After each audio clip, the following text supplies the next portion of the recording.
at napala, lakas na hangin at ulan.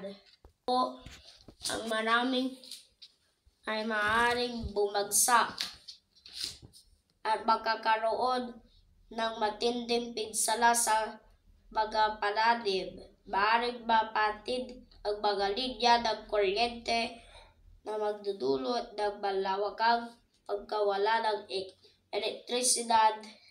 Maaaring hindi gumana ang linya ng telepono o mahirap hindi gumana ang mga mahirap kumuha ng signal ang mga cellphone, ang mga naninirahan sa dalampasigan sa gilid ng ilog at mga lugar na mataas.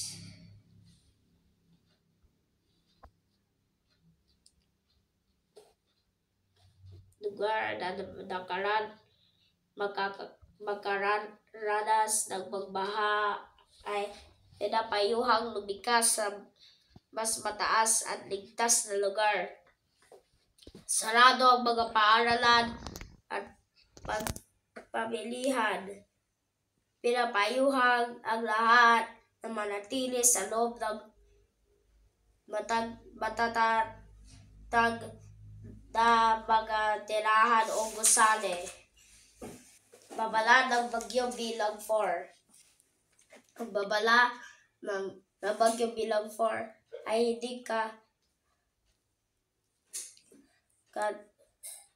kadalasang itinaas maliban kung sadyang napakalakas ng bagyo na inasahang darating sa isang lugar.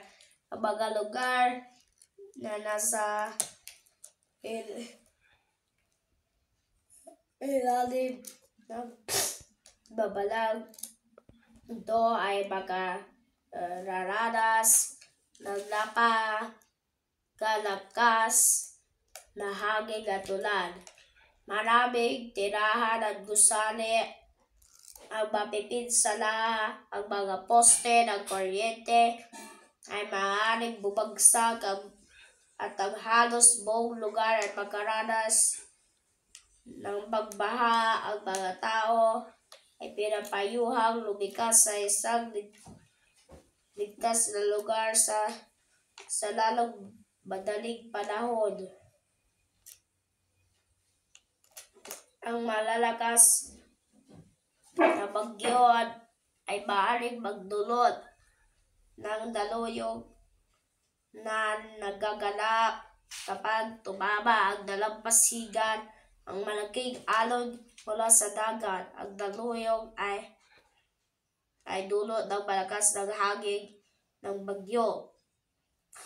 Ang nakaparaming tubig na dala ng mga alon ay maaaring magkatangay ng mga bahay sa dalampasigan.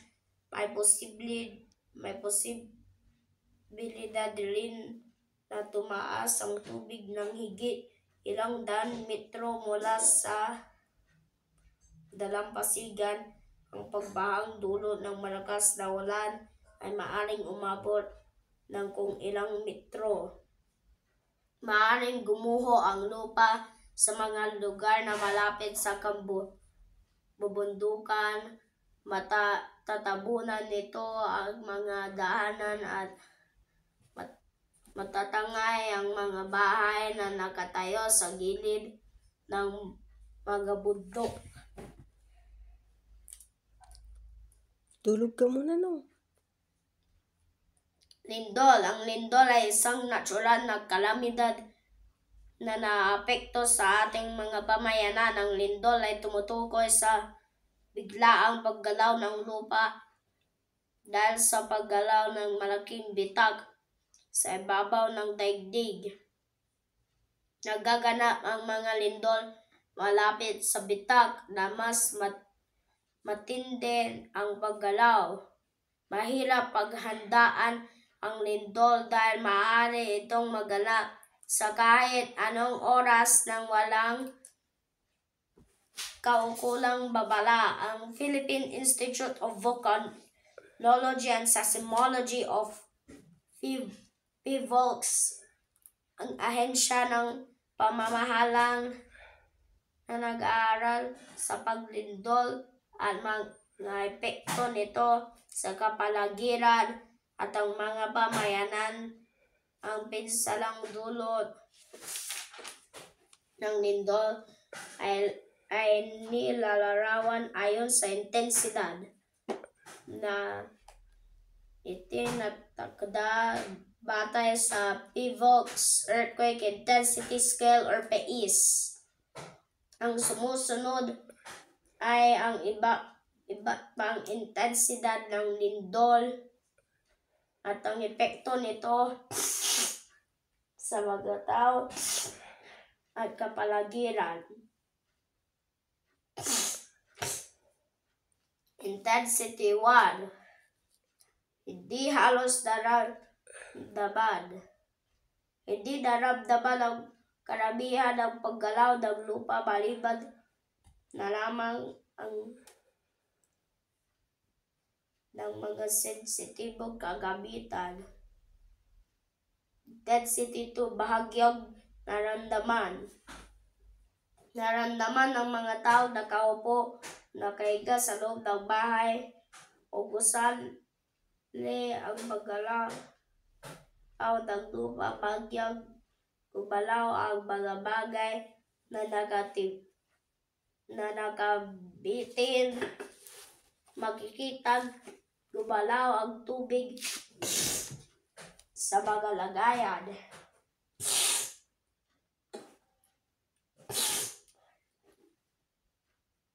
Intensity 3. Mahina. Ito ay nararamdaman ng mga tao na sa loob ng mga gusali, lalo-lalo na ang nasa matataas na palapag. Mararamdaman ang payanig na parang may nadaang truck sa kalsada. Makaramdam ng pagkahilo ng isang tao, mas malakas ang paggalaw ng mga nakasabit o nakabiting bagay. Intensity 4. Medyo malakas. Naramdaman ito ng mga taong nasa loob ng gusali, pati na rin ng ilang tao na sa labas. Ang ilang tao kung natutulog ay biglang magigising. Ang pagyanig na mararamdaman ay tulad ng pagdaang ng mga malaking truck sa kalsada. Makarinig ng ugong, makikita medyo malakas ang paggalaw ng mga nakasasabit ng mga bagay. Ang mga salamin, bintana at maliit na bagay ay gagalaw, natilang, kinakalampag, maririnig ang paglagdigit ng ilang bahagi ng mga gusali. Intensity 5. Malakas. Naramdaman ito ng mga tao sa loob at labas ng mga gusali.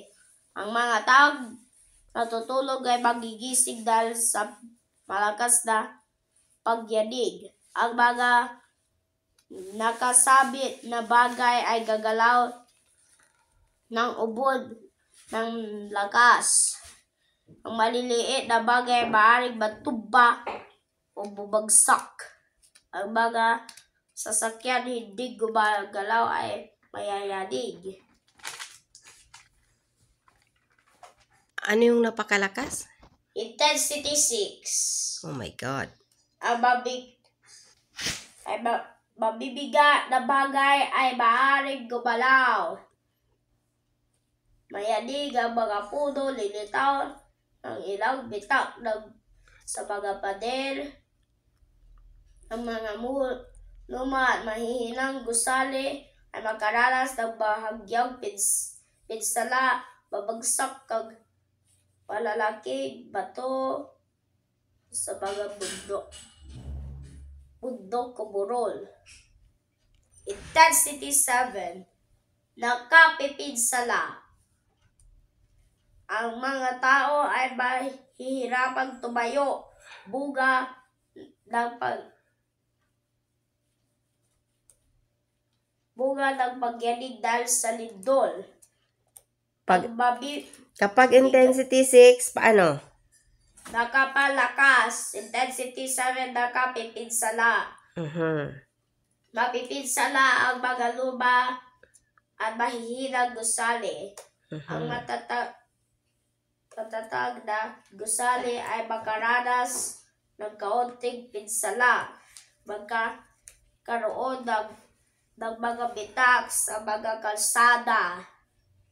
Makaranas ng pagguho sa mga kabundukan. Ang mga puno ay mayayanig ng malakas. Ang ilang bahagi ng lupa ay lalambot na maaaring maging sanhi sa paglubog. Ang ilang gusali. Intensity Tulog ka muna. ng mas matinding pinsala. Ang mga taong nasa loob at labas ng mga gusali ay mahihirapang tumayo. Ang matagtag na gusali ay mapipinsala. Ang ilang gusali ay maaaring bumagsak o gumuho. Mapipinsala at mga tulay at mga riles ng tren, ang mga poste ng kuryente, mga ilaw at daan, at ilang monumento ay maaaring bumagsak. Makararanas ng matinding pagguho ng lupa sa kabundukan at mga burol. Magkakaroon ng mga bitak sa lupa. Intensity 9, nagdudulot ng mas matinding pinsala. Hindi na makatayo ang mga ibang tao at sila ay babagsak sa sahigo o sa lupa. Karamihan sa mga gusali, tulay at iba pang istruktura ay mapipinsala. Ang mga poste ng kuryente at mga tore ay mababagsakan. Nayayanig ng husto ang mga puno at maaaring bumagsak. Matindi ang pinsalang nakikita sa lupa at ang ilang bahagi nito ay lulubog o kaya ay tataas. Magkakaroon ng matinding pagguho sa lupa. Intensity 10, yan ang pinakamalakas.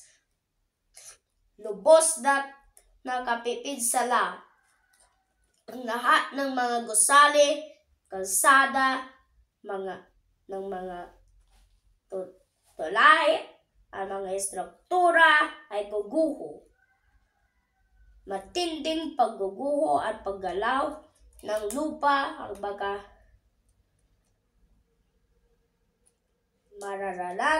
mararanasang lilitaw ang napakalaking bitak sa lupa. Maaaring mabago ang daloy ng mga ilog.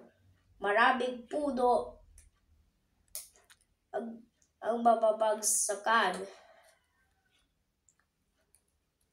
Ilang mahihinang lindol o aftershock ang kadalasang nagaganap pagkatapos ng unang pagyanig at maaari itong tumagal